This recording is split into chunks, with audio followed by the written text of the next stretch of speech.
ben voilà, ici, on télécommande un pointeur, c'est ça? C'est un peu plus moderne.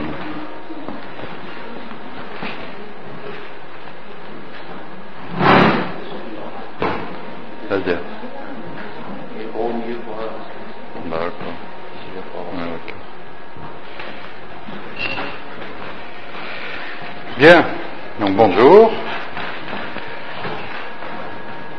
Ce soir, on va de nouveau, donc je m'appelle Ronan Jambou, pour ceux qui m'ont pas encore vu. Donc je suis actuellement à Dakar et je m'occupe d'un labo palu à l'Institut Pasteur de Dakar, où nous travaillons essentiellement sur les problèmes de chimiorésistance et de polymorphisme des gènes associés à la résistance, et également donc sur la thématique paludisme périurbain et de zones de faible transmission, pour élucider un peu ce qui se passe, et comme je vous l'expliquerai, parce qu'on croit beaucoup que c'est l'avenir, disons, du faciès du paludisme dans les 10 ou 15 ans à venir en Afrique. Donc, dernière présentation, j'ai parlé des femmes enceintes, avec des polymorphismes également des souches chez les femmes enceintes, on a un peu abordé, et donc là je vais parler des paludismes graves. Donc pour ça on travaille avec 2 hôpitaux dans la ville, qui est les hôpitaux de référence, l'hôpital principal de Dakar, qui est un hôpital militaire, et l'hôpital de Fan, qui est le CHU, avec la clinique des maladies infectieuses. Et donc on collabore avec les collègues cliniciens qui on enrôle dans ce cadre-là un certain nombre de patients en accès palustre grave, essentiellement donc en accès neurologique. Bien, donc pour résumer, si on parle de paludisme de sévère malaria, donc de paludisme grave, en pratique, si on regarde parmi tous les cas, ça c'est tiré d'une étude qui a été faite en Afrique de l'Est. Si on regarde en fait les cas que l'on observe, on va avoir essentiellement en fait des types de troubles de la conscience, des troubles respiratoires, des anémies sévères. Donc c'est les 3 principales manifestations, bien qu'il y ait d'autres manifestations également, selon la classification de l'OMS et selon ce qu'on observe. En pratique, les 3 tableaux les plus brillants qui permettent surtout d'enrôler les patients d'une manière rapide quand ils arrivent à l'hôpital sont le plus souvent ceux-là. Oui, c'est plutôt là-bas. Voilà. Donc, la particularité, c'est que en fait, chez les tout petits, on observe le plus souvent de la fièvre, des déshydratations, des convulsions, des troubles métaboliques et des troubles de la conscience. C'est assez fréquent. Chez l'enfant un peu plus âgé, on va observer souvent une anémie sévère avec des parasitémies assez importantes, et on peut observer également un paludisme cérébral qui peut être souvent brutal, avec des comas et des décès assez rapides de ces enfants-là. Enfin, chez l'adulte, on observe assez souvent des troubles respiratoires, donc des atteintes pulmonaires. Paludisme cérébral aussi, on l'observe. Par contre, les parasitémies sont souvent basses, et un des facteurs importants, c'est le délai de traitement de ces adultes qui, on va le voir, passent souvent un certain nombre de jours en différentes consultations ou en prenant des médicaments par eux-mêmes. Donc, l'hypothèse mécanique. On en a déjà parlé au cours il y a un certain nombre d'entre vous qui travaillent sur le paludisme grave et sur le paludisme neurologique. Donc en pratique, qu'est-ce qui se passe? L'hypothèse mécanique met en avant l'aspect d'obstruction des capillaires cérébraux. Donc ici, effectivement, quand on regarde au microscope, donc on a des amas de globules rouges parasités dans les vaisseaux qui obstruent complètement les vaisseaux. Ça, c'est associé à 2 phénomènes qui sont d'abord le fait des aspects de rosette, c'est-à-dire un globule rouge parasité s'entoure de globules rouges sains, mais également donc l'adhésion des globules rouges aux endothéliums à travers toute une série de molécules du côté de l'endothélium et un certain nombre de molécules dont les principales sont les gènes VAR, c'est-à-dire PF et MP1, du côté du globule rouge. Donc cette hypothèse mécanique elle se complète d'une hypothèse immunologique, c'est-à-dire qu'on peut observer, même si on traite correctement le patient, on s'aperçoit qu'en fait il continue à mourir. Et dans des hôpitaux, même en France notamment, on peut avoir 50% de mortalité avec des patients qui n'ont plus aucun parasite. Donc en fait il y a un aspect immunitaire qui intervient, et si on regarde en fait ce qui se passe, voilà, donc la première chose qui semble se passer, donc ça j'ai repris ça d'une publi récente, la première chose qui semble se passer, c'est l'activation des endothéliums et donc l'augmentation des molécules d'adhésion sur ces endothéliums. La deuxième chose, une fois que ces molécules d'adhésion ont augmenté, c'est un aspect d'adhésion des globules rouges, adhésion des plaquettes et également adhésion des leucocytes. Donc toutes les cellules vont pouvoir adhérer sur les endothéliums et commencer l'obstruction.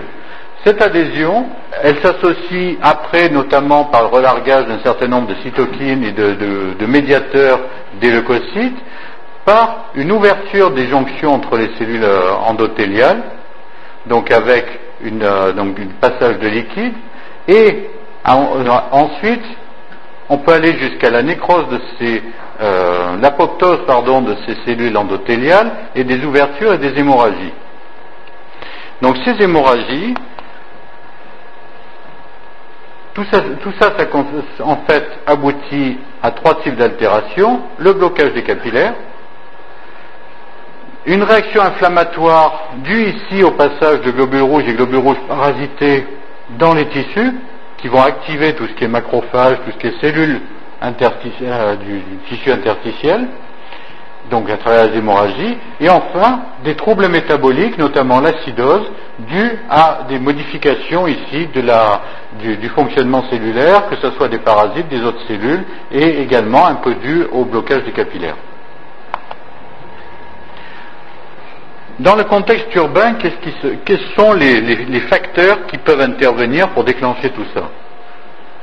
Non. Donc dans le faciès urbain et périurbain, en fait, on est dans des zones où la transmission est souvent faible. Les gens sont peu en contact avec les parasites, donc ils ont une immunité qui est également faible. Beaucoup de médicaments circulent dans la zone, donc souvent on a des parasites qui sont associés, qui ont un haut niveau de résistance. Et parallèlement, donc, les habitants des villes vont voyager vers leur village d'origine, donc ils vont être en contact avec d'autres parasites. Et il y a également donc un aspect de retard de traitement, parce que souvent les gens commencent par s'automédiquer avant d'aller dans les dispensaires. Le problème qui est souvent évoqué, c'est est-ce qu'il y a des souches particulièrement virulentes qui vont donner des accès palustres graves d'emblée? Est-ce que c'est lié à des phénomènes de souche?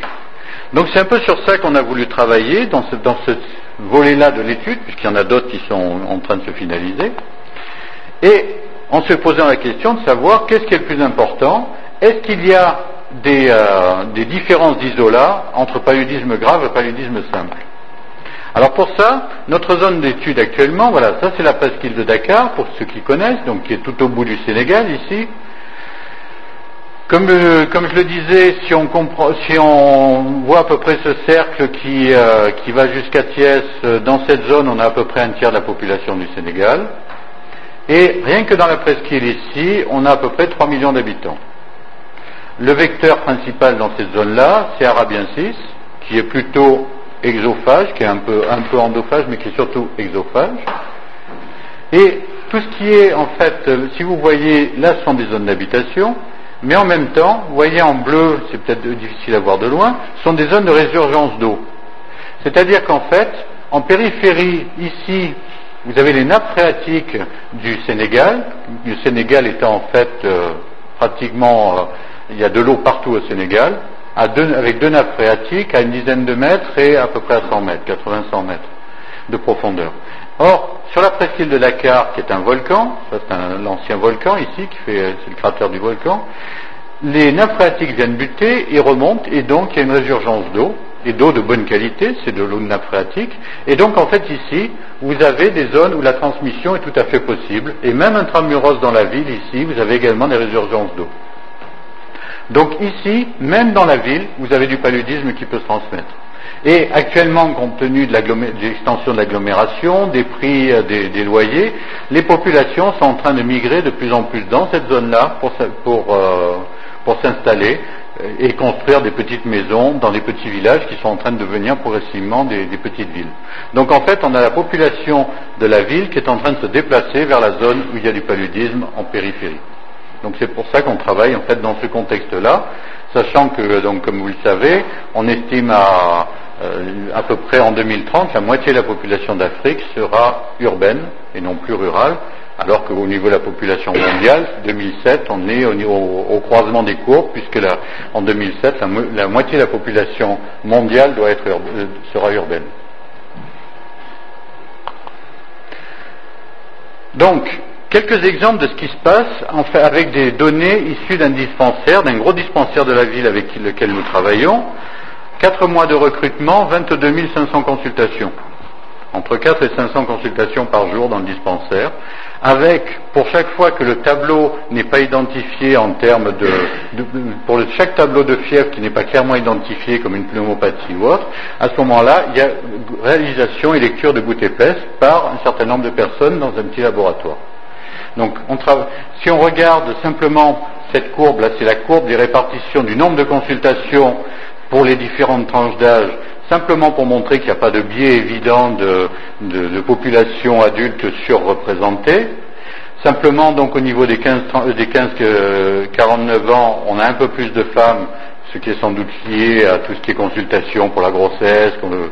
Les femmes consultent un peu plus que les hommes dans cette tranche d'âge ici. Alors maintenant, si on regarde la prévalence du paludisme, ça c'est les 4 mois de transmission principaux, disons septembre, octobre, novembre, décembre, et là c'est les classes d'âge donc qu'on retrouve. En fait, si on regarde les classes d'âge qui ont la plus grande prévalence de paludisme, donc pour lequel ils consultent en fait, pour lequel le paludisme est confirmé, maintenant, ici dans notre contexte, c'est la tranche d'âge 15-49 ans. Donc ce sont les adultes jeunes et les adultes qui font le plus de paludisme en termes de fréquence des consultations. Donc si on regarde quelle est la part de ces tranches d'âge par rapport au nombre total déclaré de cas de paludisme par ce dispensaire, on s'aperçoit que 40 à 50% des cas de paludisme sont chez les adultes jeunes et les adultes et non plus chez les enfants.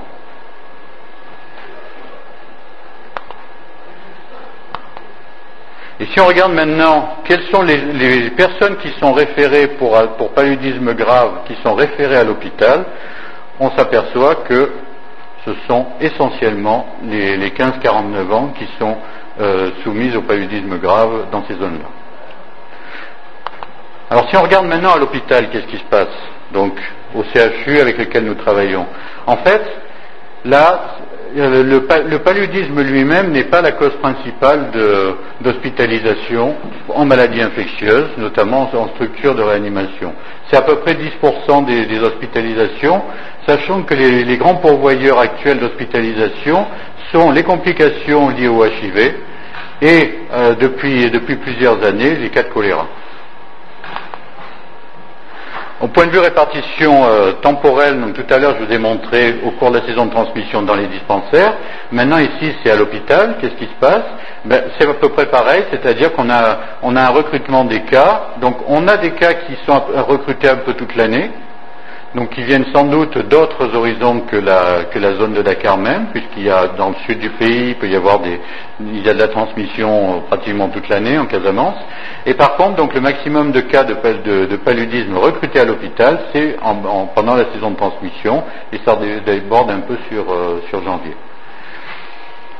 Donc là, dans notre recrutement, donc 92% des cas venaient de la zone géographique de Dakar, et avec donc une saisonnalité qui cadre avec la saison de transmission. Au point de vue âge, qu'est-ce qui se passe? On retrouve bien entendu les mêmes classes d'âge, c'est-à-dire que 64% des patients hospitalisés pour paludisme grave sont dans la classe des 15-34 ans.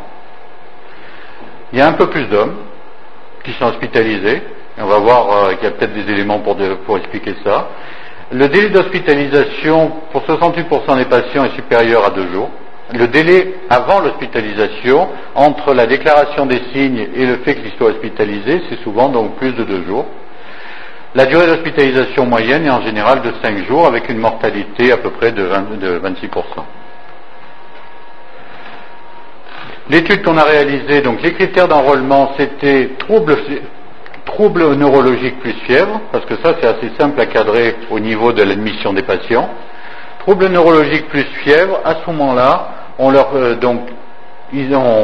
réalise un test ICT, une bandelette, pour savoir si c'est du paludisme ou pas, et après ils ont tout le bilan classique, disons méningite, etc., et un bilan biologique. Mais en pratique, les gens sont enrôlés sur la notion de atteinte cérébrale, donc en général donc coma, et fièvre, et bandelette ICT positive, donc c'est suspect de paludisme cérébral.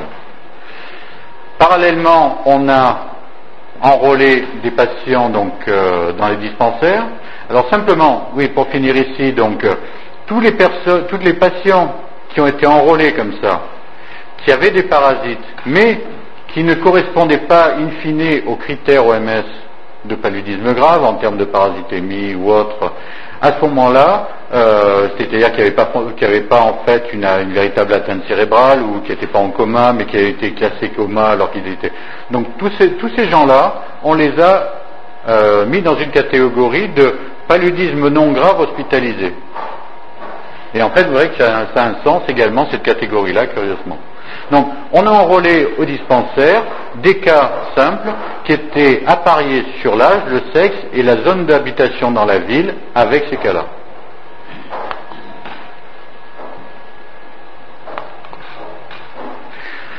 On a voulu donc s'intéresser au polymorphisme des parasites pour essayer de voir est-ce que les parasites dans le dispensaire étaient différents de ceux de l'hôpital. Donc pour ça, en fait, dans la structure du génome du Plasmodium falciparum, il y a en fait des zones répétées qu'on appelle des microsatellites qui sont en général non codants et qui évoluent très vite en termes de polymorphisme et qui sont très utiles pour faire du typage. On utilise strictement la même méthode pour faire du typage chez l'homme, notamment le typage pour les recherches de suspects, etc., ou les recherches de paternité maintenant, se font strictement la même méthode, ce sont des microsatellites qu'on amplifie et on regarde les longueurs.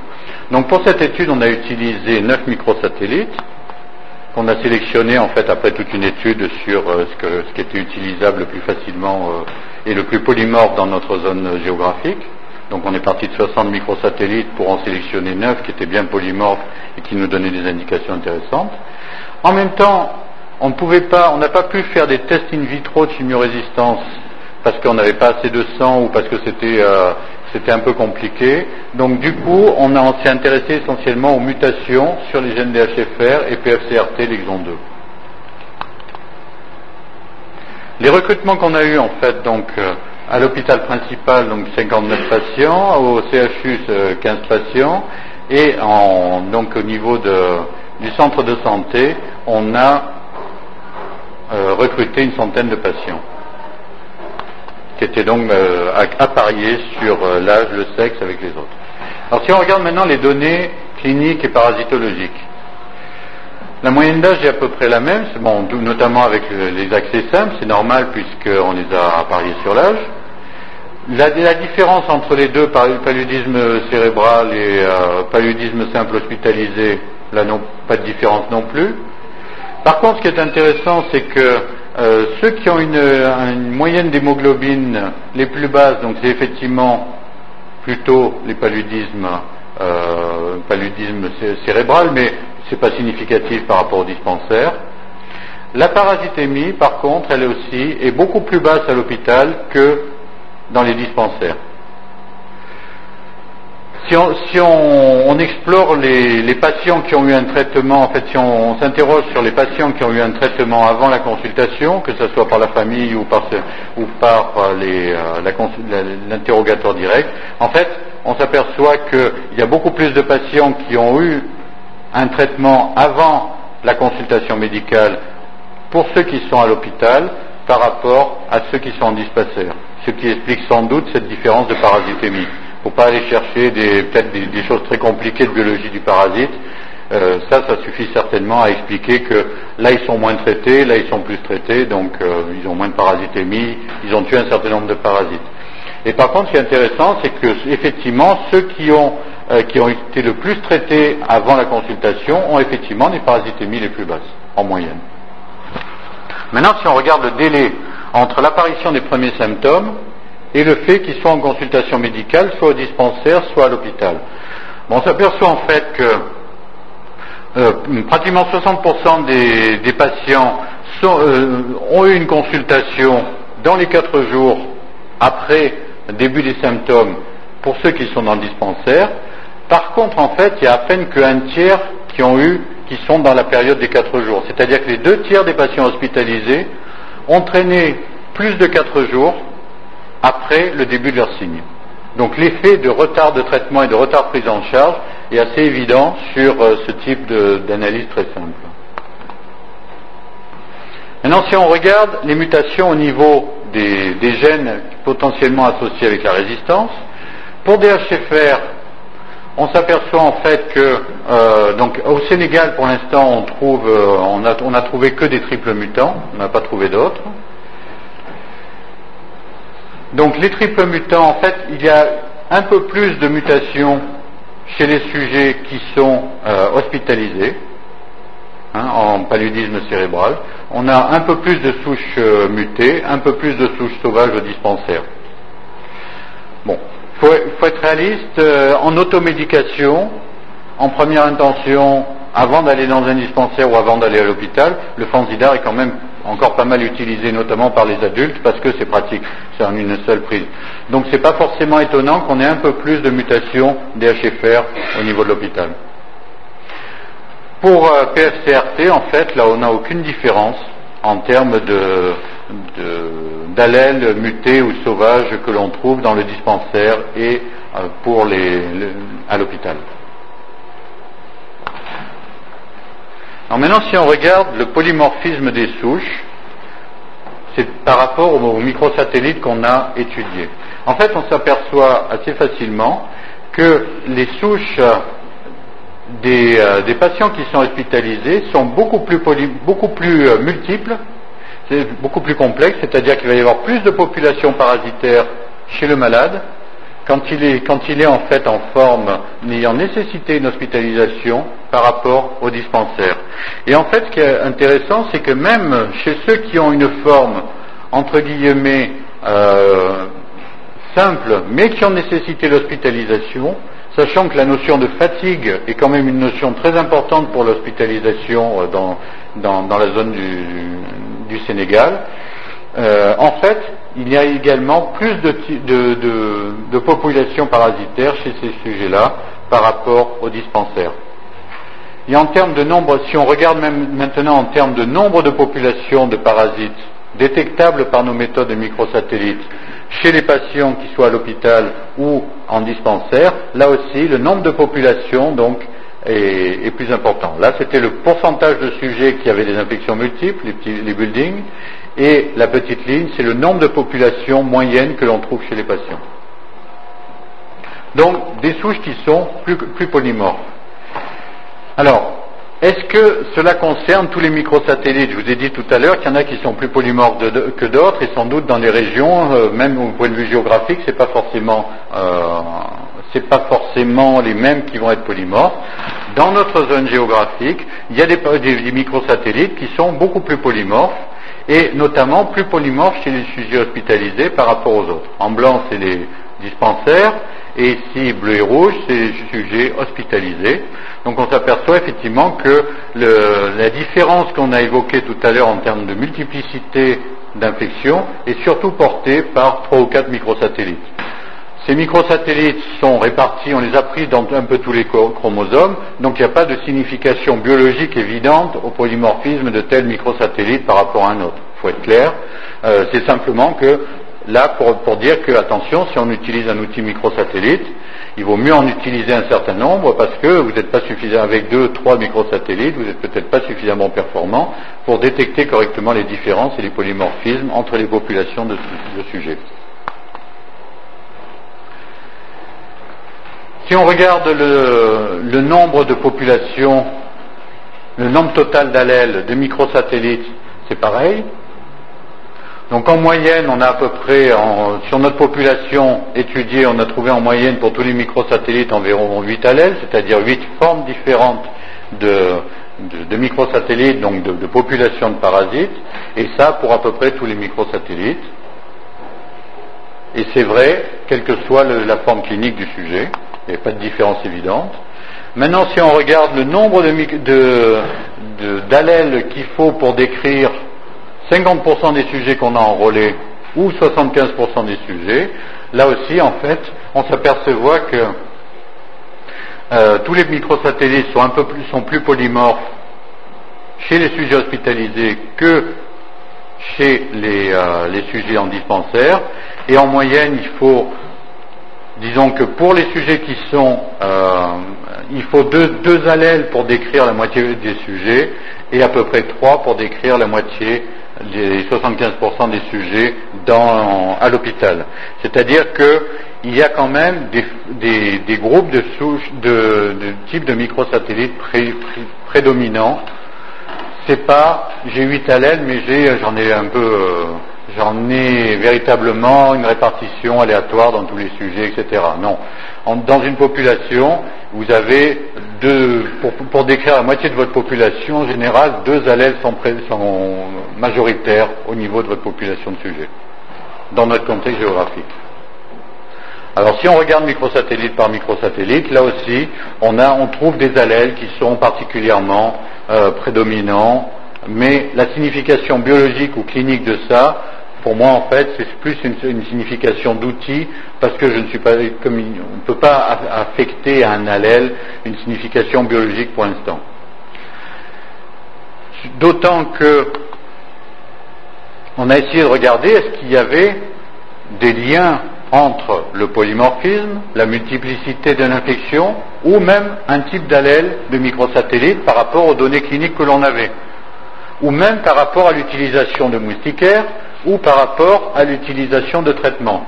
Et en fait, là, c'est pas évident du tout, puisque on pourrait s'attendre à, si je traite, supposons que j'ai des souches qui soient résistantes à un traitement, elles vont avoir un certain panel d'allèles de microsatellites, puisque ça va être des parasites qui ont été sélectionnés par rapport à un traitement, s'il y a un lien entre les deux.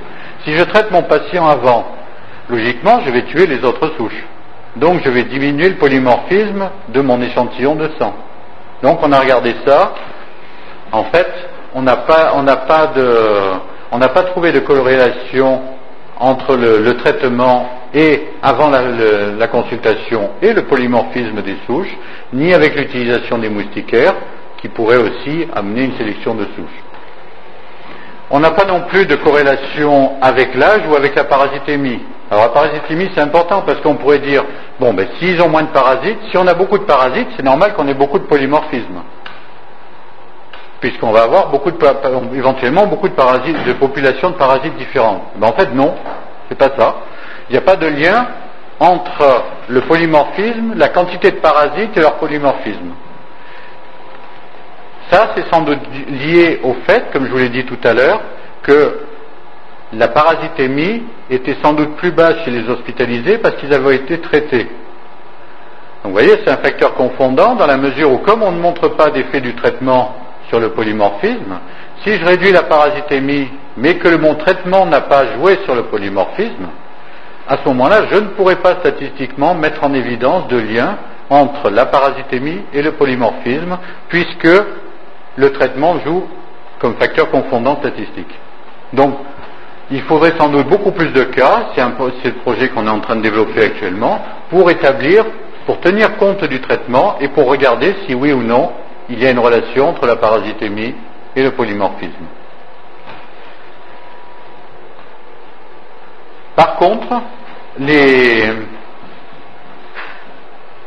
ceux qui ont une fièvre plus importante ont en fait effectivement une multiplicité de souches plus importante. Là, par contre, le lien était très significatif, qui peut évoquer par rapport à des histoires d'immunité de souches dépendantes. Il faut se rappeler que là, on est dans le contexte de faible transmission. Et également un lien avec la zone pour les parasitémies médianes où on a un tout petit peu plus de polymorphisme. Là, par contre, celui-là n'était pas significatif. Donc, on n'a pas de lien non plus entre un allèle spécifique, sur les graphiques, je vous ai montré des allèles spécifiques, entre un allèle spécifique d'un microsatellite et la localisation dans la ville. Pourquoi regarder ça? Parce que si vous avez des quartiers, les anophèles, elles ne se promènent pas forcément dans toute la ville, il peut y avoir des effets de foyer. Donc, en regardant le polymorphisme des microsatellites, vous pouvez essayer de détecter, voir s'il y a un foyer quelque part avec les mêmes souches qui tournent chez tous les gens. Là, on n'a pas mis en évidence de phénomènes comme ça, sans doute parce que les parasites, en fait, sont ramenés chaque année de l'extérieur de la ville, et donc il y a un fort niveau de polymorphisme des souches à Dakar, malgré la faible transmission. Pas de lien non plus avec le type d'infection, donc en termes d'allèle spécifique, c'est-à-dire qu'on n'a pas trouvé d'allèle spécifique qui était associé au paludisme cérébral, donc, ou avec l'anémie, ou avec une forte parasitémie. Donc c'est-à-dire que ça, c'est un argument contre le fait qu'il y ait une souche particulièrement virulente, qui donne cette pathologie-là. C'était en fait ce qu'on voulait regarder. Et pas de lien non plus entre certains allèles de microsatellites et DHFR ou CRT, ou génotypes DHFR ou CRT. Donc c'est pas une souche résistante qui a envahi la ville et qui va en fait donner que les accès graves. A priori, il n'y a pas eu d'invasion massive de la ville par une souche résistante avec des mutations DHFR ou des mutations sur CRT. Donc en conclusion, en fait, le paludisme cérébral est associé à des infections multiples par rapport à ceux du dispensaire. Les parasitémies sont plus faibles, sans doute dues à un traitement, mais peut-être aussi par rapport à la séquestration. Donc là, il faut développer des outils pour évaluer la charge parasitaire totale, même si on ne la voit pas sur les lames. Et également, donc, une plus grande diversité allélique chez les souches, donc véritablement plus de souches chez les gens qui font un paludisme cérébral. Par contre, il n'y a pas de souche préférentielle qui donne le paludisme cérébral, donc pas d'évidence d'un isolat particulièrement virulent qui donnerait des formes graves. Donc, ici, en zone de faible transmission, pour l'instant, ce qu'on peut associer à plus de pathologie, c'est plus de diversité, plus de souches. Alors, comme je l'ai dit tout à l'heure, la question qu'on se pose, c'est pourquoi tant de polymorphisme dans une zone de faible transmission? Pour ça, il faut simplement reprendre la carte de Dakar et se poser la question de d'où viennent les parasites. À Dakar, comme ici à Tana, pendant l'hiver, il n'y a pas de transmission de paludisme. Il fait frais, il fait 15-17 degrés la nuit, donc il fait frais et il n'y a pas de paludisme. Alors qu'est-ce qui se passe? En fait, donc comme je l'ai dit, dans ces zones-là, il y a de l'eau de surface de bonne qualité. À côté, il y a une grande quantité de population, faiblement prémunie, et des transferts journaliers entre ces zones-là et la ville, les gens venant dormir ici. Et il est probable en fait qu'il y a un apport de parasites qui viennent de la périphérie, amenés par les gens. Alors, c'est assez caricatural, mais une des grandes traditions au Sénégal, c'est un peu comme ici avec la culture du riz, chacun va aller cultiver sa rizière. Au Sénégal, chacun va aller cultiver son champ d'arachide. Donc, à la saison des pluies, tout le monde prend ses vacances pour aller au village cultiver l'arachide. Ça donne l'occasion que tout le monde se retrouve, quel que soit l'endroit où on est. Et deuxième phénomène, c'est qu'on envoie également les enfants au village parce que pendant les grandes vacances, on ne sait pas comment faire dans la ville, donc on les envoie chez les grands-parents au village. Donc moralité, ça c'est donc les vacances scolaires, c'est jusqu'à fin août. La pluie commence dans la zone rurale du Sénégal à peu près fin juillet, mi-juillet, fin juillet. Et la transmission du paludisme en zone rurale du Sénégal commence vers mi-août. À Dakar, il pleut un peu plus tardivement, et le développement du paludisme se fait à partir de septembre-octobre. Donc en fait, ce qu'on évoque, et sur lequel on est en train de travailler, là on est en train de terminer une étude où on a fait des typages moléculaires comme ça pendant 3 années successives pour regarder les parasites. Ce qu'on évoque, c'est qu'en fait, chaque année, les parasites reviennent de la zone rurale, ils sont amenés par les gens dans la zone de Dakar. Les anophèles qui sont ici, qui étaient en train d'émerger, progressivement elles se recontaminent, et il y a de nouveau contamination de cette zone, avec progressivement sélection de nouveau des souches résistantes par la circulation de médicaments. Donc il est probable que les gens qui sont peu prémunis, qui vont être en fait fortement qui vont être piqués par un nombre plus important de souches, soient les plus susceptibles à déclencher un paludisme sévère dans ce contexte-là de transmission saisonnière, intermittente et faible. Donc, transmission, traitement, sélection des souches, apparition de souches résistantes. Et ici, on a un fort niveau, on est à pratiquement, en milieu fin de saison de transmission, on est entre 40 et 50% de souches résistantes à la chloroquine, par exemple. Donc là, c'est pour ça que le ministère a changé de stratégie thérapeutique. Voilà, simplement, donc les collègues qui participent à ce travail. Je vous remercie.